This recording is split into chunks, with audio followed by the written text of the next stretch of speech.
The Atlanta Braves surprised everybody by declining the club options on Tyler Kinley and Pierce Johnson. And no, it wasn't just financial flexibility. Let's talk about it.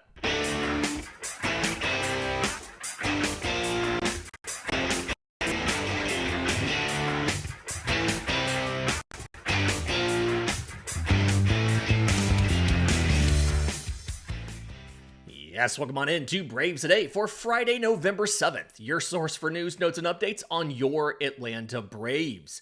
I'm your host, Lindsay Crosby. You can follow me on social media at Crosby Baseball. You can follow the show on X, Braves_today. We have a Facebook page and Instagram as well. And you can find all of my written work, bravestoday.com. That's the Braves Today Substack, as this is both a podcast and a newsletter. We're proudly part of the Believe Podcast Network and presented to you by FanDuel. Tons of new offers out there for new FanDuel customers because there's a little bit of 2026 baseball stuff up there, but also they've got NFL, NCAA football, NCAA basketball, NBA, NHL. If you're ready to give it a shot, go to FanDuel.com or download the FanDuel app today. A lot of action for the Braves on Thursday. They had to get everybody off the 60-day IL, so they had to make some roster spots. They had to make decisions on their club options. And they did a lot of surprising stuff. But nothing was more, shocking to everybody than the news that the Braves declined the club options on both Pierce Johnson and Tyler Kinley. Pierce Johnson was a $7 million club option. Tyler Kinley was $5.5 million. And the Braves are paying those guys a combined $1 million in buyouts rather than have them on the 2026 roster. And it's really easy to point at those salaries and say, well, the Braves wanted to save $11.5 million because their salaries together equal $12.5 million, but you got $1 million in buyouts. And yes, that's probably part of it. I'm going to get into that a little bit later in the show as far as what the money situation is now. But there's another reason why the Braves were probably willing to move on from those guys. And here's the thing. They were quality performers last season, okay? You did not have to move on from these guys. Pierce Johnson finished 3-3 with a 3.05 ERA. But that's a little bit misleading. He allowed 20 earned runs on the season. 4 of them, 20% of all of his earned runs, came in his final appearance of the year. He really struggled down the stretch, actually, just to be clear on this. He had a 2.15 ERA going into September. He had a 2.48 ERA going into that final outing. But he gave up 4 runs on 4 hits in the 9th inning to the Pirates on a 9-3 win. 9-3 Pirates win. And so his ERA went from, again, 2.48 entering that game to 3.05. Tyler Kinley, flip side of this, was absurdly dominant after the Braves got him at the trade deadline. He was not very good for Colorado. Like Pierce Johnson wasn't good when the Braves got him from Colorado. And just like Pierce Johnson, who had one of the best ERAs in baseball down the stretch after he came over at the trade deadline, Kinley did as well. 25 innings with the Braves, 0.72 ERA. 2 runs on 11 hits. He struck out 22, and he finished the year with 6 wins. 5 of those came in the final 2 months with Atlanta.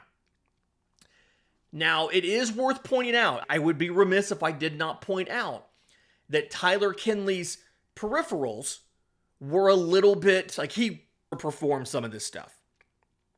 His fielding independent pitching was a 274, which is not bad, but it's not 072, right? He outperformed that. His batting average on balls in play was a 156, which MLB average was 293 this year. So that fielding independent pitching being overperforming that and your BABIP being low, those go hand in hand. Balls that were put in play that should have been hits instead were outs. His strand rate, which is the percentage of inherited runners that did not score, His strand rate, the percentage of runners on base that did not score. MLB average is like 69.1%. Like, it's just a nice little number. 7 out of every 10 runners on base do not score. That's the strand rate. Tyler Kinley, 96.4%. He incredibly outperformed even the best relievers in baseball at strand rate in that 2-month span. And a little rule of thumb, and this is really kind of designed for fantasy baseball, but a rule of thumb, if a pitcher has a really good batting average on balls in play, a really good left on base percentage, a really good home run to fly ball ratio, you can probably sell that guy because he's probably going to regress. If a pitcher had a really bad batting average on balls in play, a really bad left on base percentage, a really bad home run to fly ball ratio, that's a candidate to regress back to the mean and then naturally improve a little bit, and you can probably buy. Like, it's a rule of thumb in fantasy baseball, but it works in real life too. So Tyler Kinley kind of outperformed a lot of that stuff. But I think the bigger picture is the money for everything. The micro level on this is these guys don't really fit in with what Jeremy Hefner likes to do. Atlanta's new pitching coach, we talked all about him yesterday. And if you remember, I mentioned he likes guys who throw a lot of pitches. It's not just that. That's not the only thing. But that is one of the things. He likes, like, his goal, he wants to run a 6-man rotation. Okay? He likes a 6-man rotation. New York has done that a little bit when they had the starters healthy to do it. Atlanta did that some in 24. And it felt like once they went away from that is when they started having the injury issues in the rotation. And last year, they weren't running a 6-man, and you saw everybody go down, right?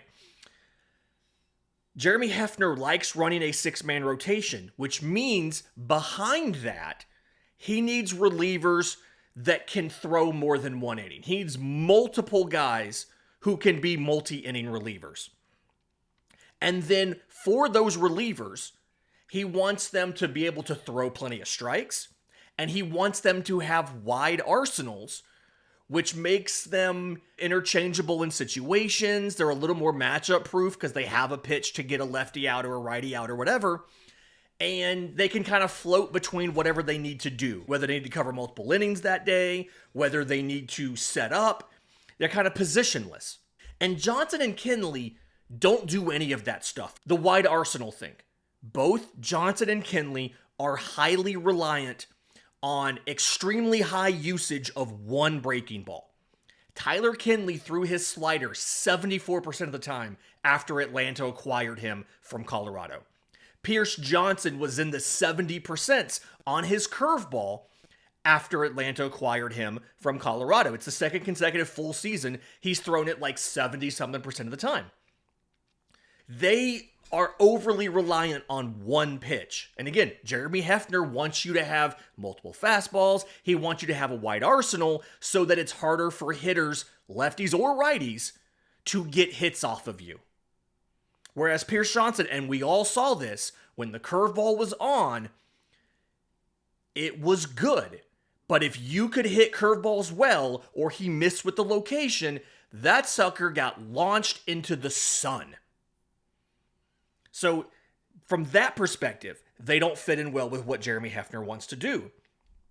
When you keep zooming out a little bit, Pierce Johnson had 7 outings where he recorded more than 3 outs.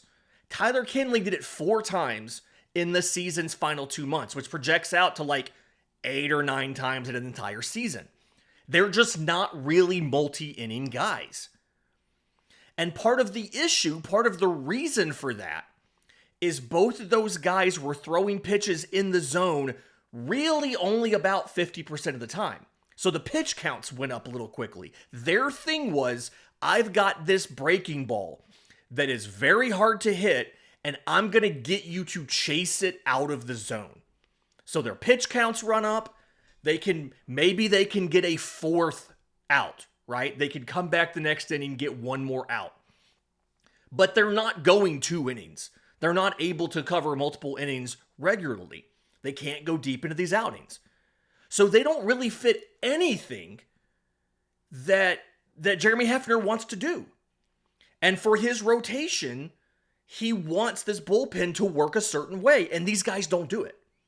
So from that context, it makes sense that they said, okay, we're going to move on from these guys. We're going to go ahead. We're going to decline these options. You could still bring them back this offseason. You might sign them for less. They may go somewhere else. We'll see what happens. But the Braves also made some other moves to get rid of some other guys that they likely weren't going to use in 2026. We'll cover that next, right here on Braves Today.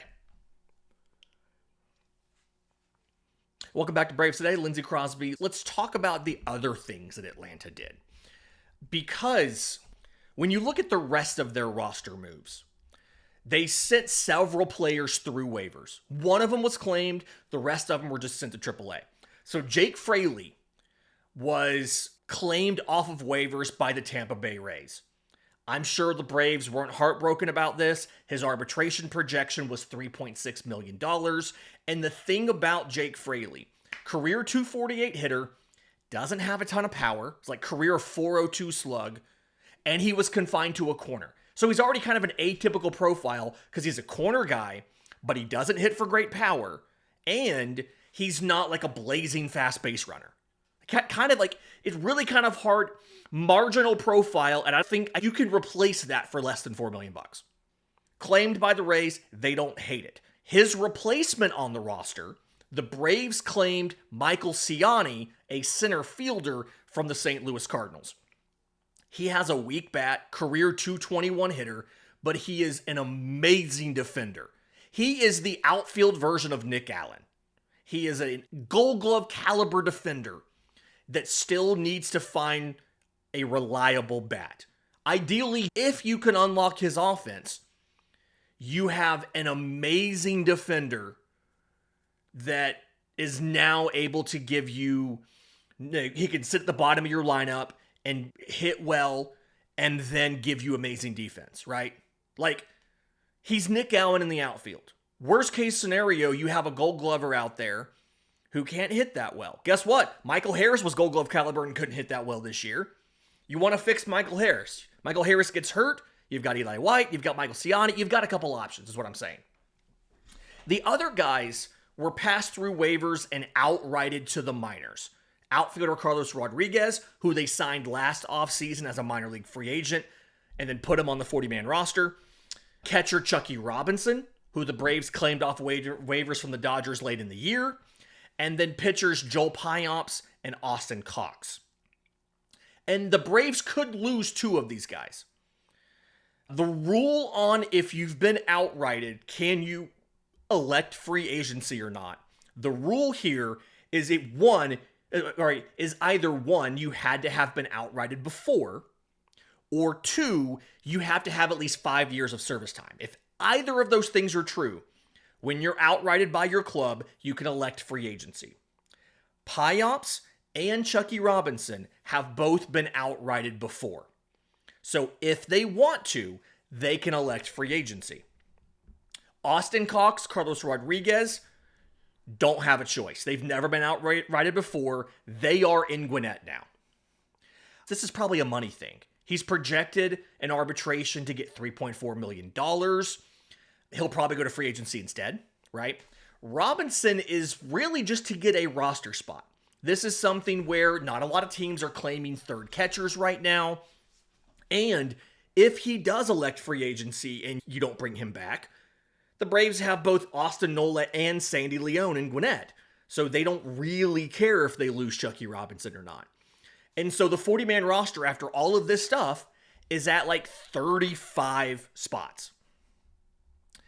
And the question now is, what's the plan? Because you've cleared out the 40-man roster now, right? You have 5 open spots. You can add 5 players to your organization without needing to get rid of anybody. You've also cleared some money. Again, you cleared about $11 million after the buyouts for the combination of Kinley and Johnson. If they can move Aaron Bummer in a deal this winter, he's owed $9.5 million. you'll have $20 million in salary space open. And it's just one of those things. I think Atlanta learned the lesson last offseason when they tried to fix the bullpen on a quantity versus quality approach, right? They signed 15 players to minor league deals to be relievers last winter. You know how many of those guys made it to game 162? 0. None. Not a single one. And so you're in a situation now, let's assume they can trade Bummer. I don't know if they have to attach something to him or if they can just get someone to take his money. Would you rather have the trio of Pierce Johnson, Tyler Kinley, Aaron Bummer, who are not bad? They're probably all 6th, 7th inning guys. Would you rather have that trio?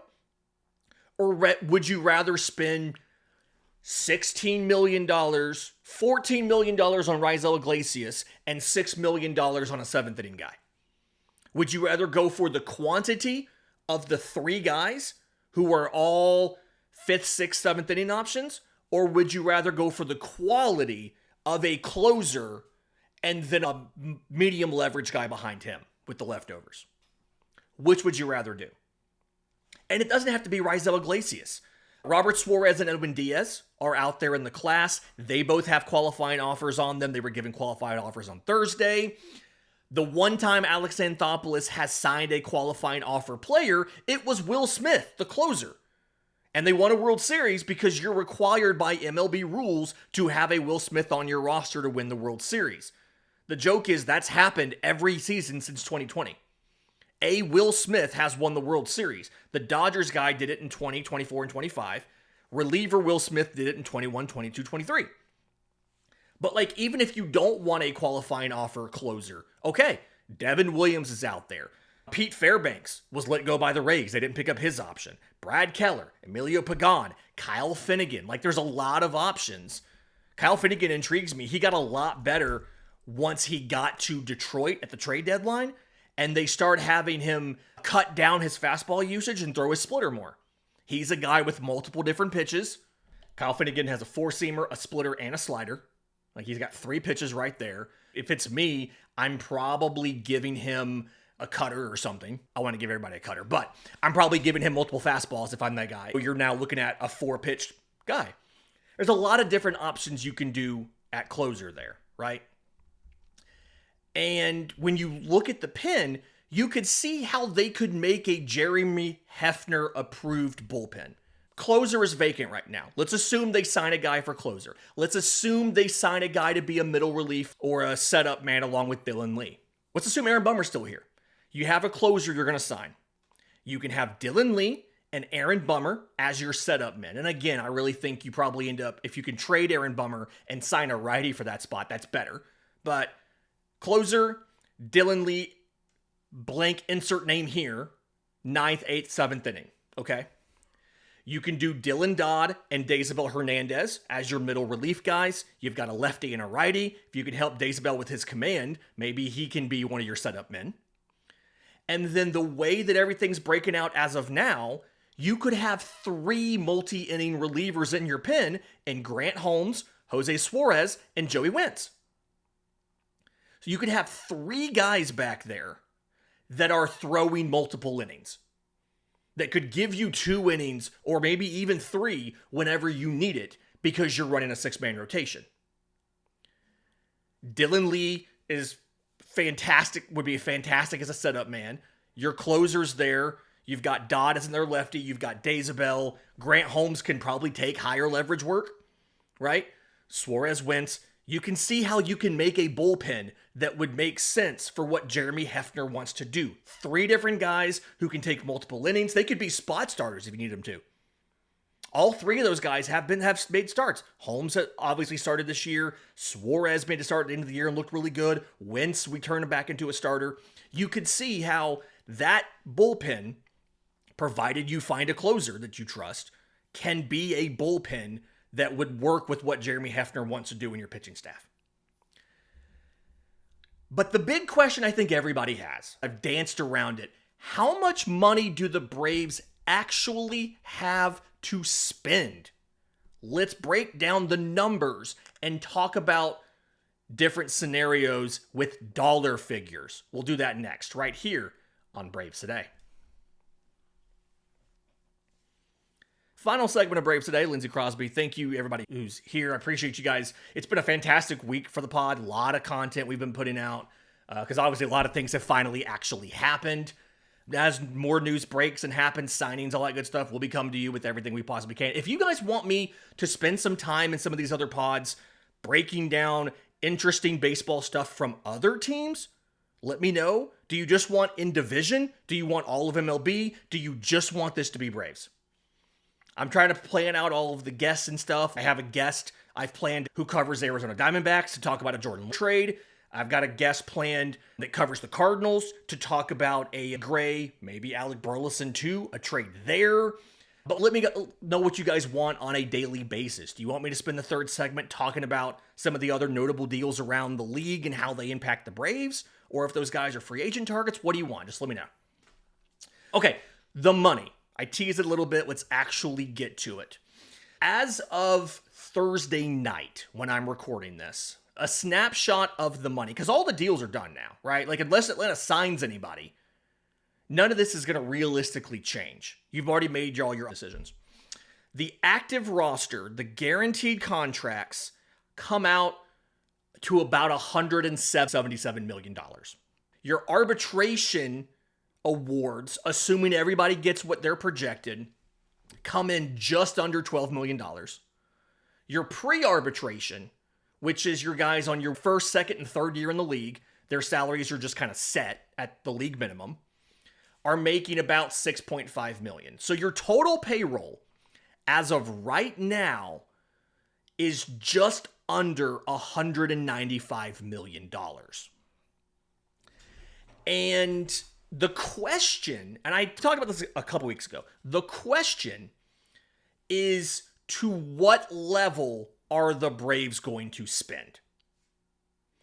Are the Braves going to spend to what they did in 2025? Because that came out about $215 million. If that's the case, you've got about $20 million to spend and you're done. And you have to keep in mind, Alex likes to keep a little bit of money available in season for acquisitions, right? Grab a guy via trade, you pay the rest of his salary for the rest of that year. If he has an assignment bonus, you're probably having to pay that unless you negotiate the other team doing that. So if you're spending to 2025's level and AA wants to keep $10 million for in-season acquisitions, you've got roughly $10 million this offseason. It's clear they're not going to be able to do that. They're going to have to go higher.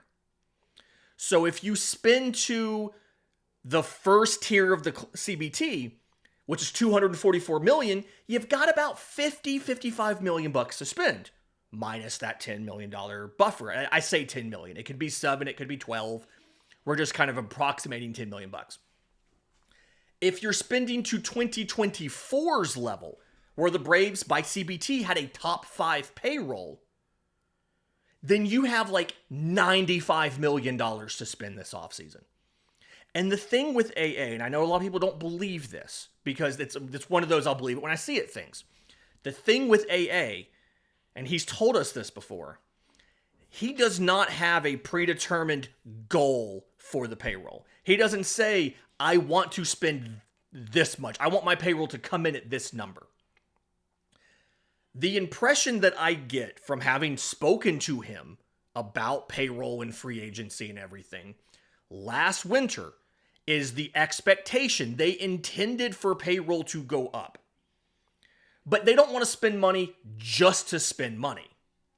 They don't want to say, well, we've got $30 million sitting here. Let's just go give some dude $30 million a year. They don't want to do that. They still want to make deals that they believe in, that they think will age well, and that they think make sense. And back to the quote we've said a million times at this point, if you want to be rational on every free agent, you'll finish third on every free agent.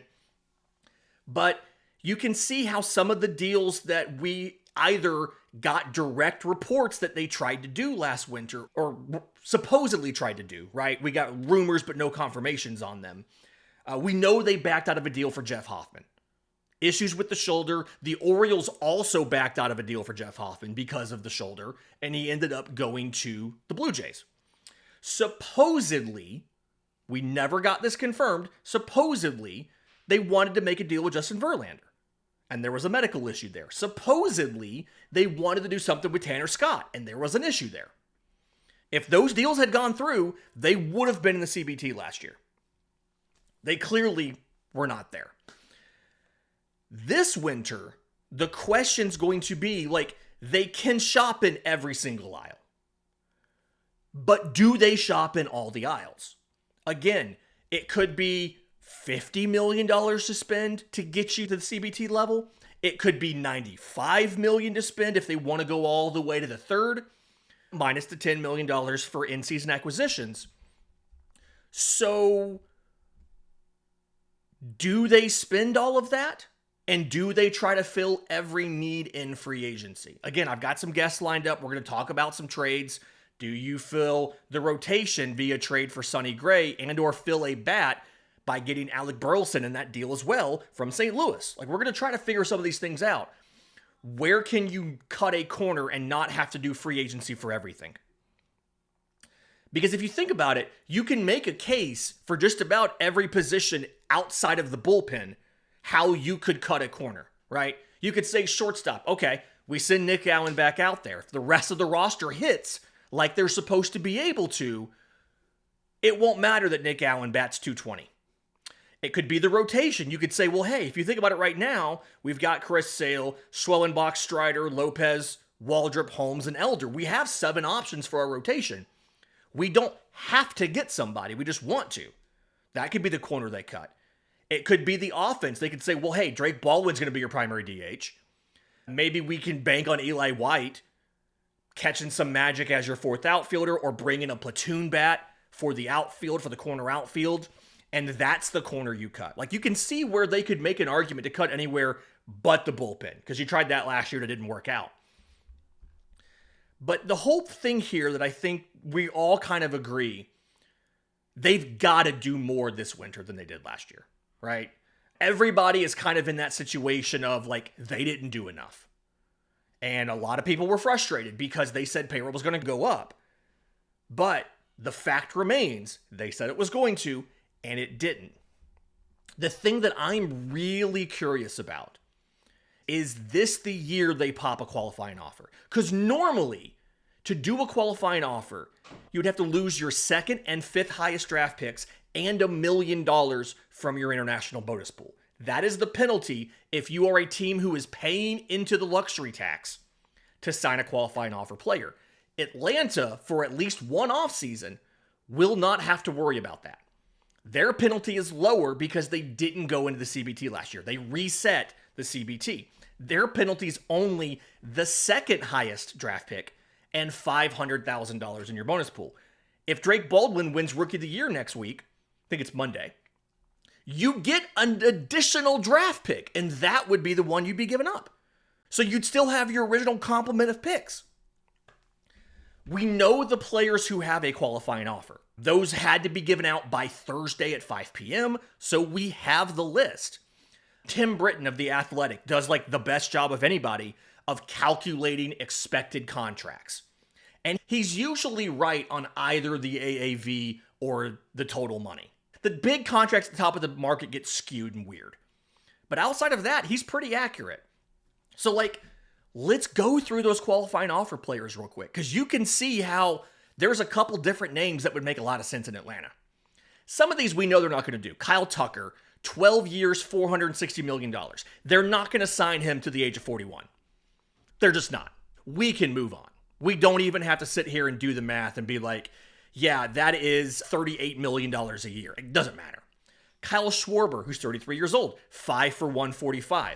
I don't think they want a full-time DH again. 212 over 8 years. That's $26.5 million a year. He's 28 years old. He'd be 36 at the end of that. Do they maybe consider shortstop for like 2 years and then bump him over to second when Ozzy's gone, and Alex Lodice or whoever the high draft pick is this year or whoever it might be take over at shortstop? Maybe. Valdez is 32 years old, and he's predicted for a 7-year $1 million deal. I want nothing to do with that. Do not sign a pitcher on a 7-year deal who's 32 years old. But Dylan Cease, the prediction is 6 at 174. It's still like $29 million a year, but he's only 30. It'd be ages 31 through 36. That's not as bad. Ranger Suarez is 6 at for 153. That's like $25.5 million. He's also 30. The thing that scares me is Ranger Suarez is already throwing 90 miles an hour. I don't want this to be a late career Dallas Keuchel situation where he's throwing 87 miles an hour in 3 years and we're still tied to him for $25 million a year for 3 more years. Right? Edwin Diaz, $84 million over 4 years, $21 million a year.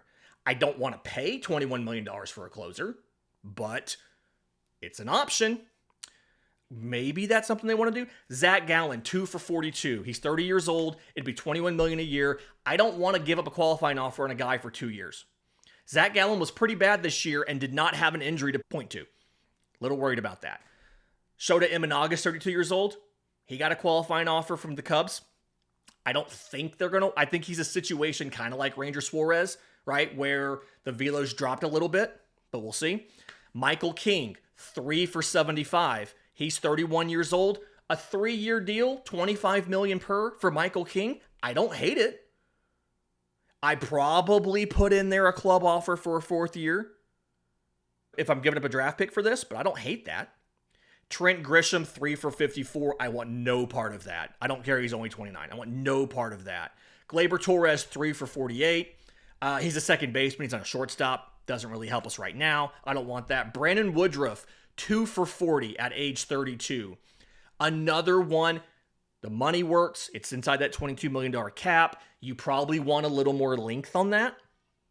And you'd have to be really confident that he is fully healed from all of the shoulder stuff that took away like a season and a half from him. Because if I remember right, and I'm checking real quick, if I remember right, his fastball velocity was down this year. He threw like 93 this year, where back in 23 and 22, he was throwing like 95, 96. So is this his new normal for velocity? Can he do this over a full season? I'm a little hesitant to pop a qualifying offer on something like that. But you see where like the money's there. You can do one of these. This is the offseason. You have the financial capital. You've minimized the qualifying offer penalties. You have the roster space. This is the offseason to be aggressive. And I really feel like it's going to be really detrimental if they don't. This has been Braves Today for Friday, November 7th. Do me a favor. If you're listening on audio, 5-star review would be fantastic. Apple, Spotify, wherever you get your podcasts. If you're watching on YouTube, subscribe to the channel, hit the notification bell, and also tell your friends, right? This has been a fantastic week for the pod. I want to keep this going. I feel like some of the shows we've done this week have been really helpful. So tell your friends to go check out Braves Today, both the podcast and the newsletter at bravestoday.com. Until next time, this has been Braves Today.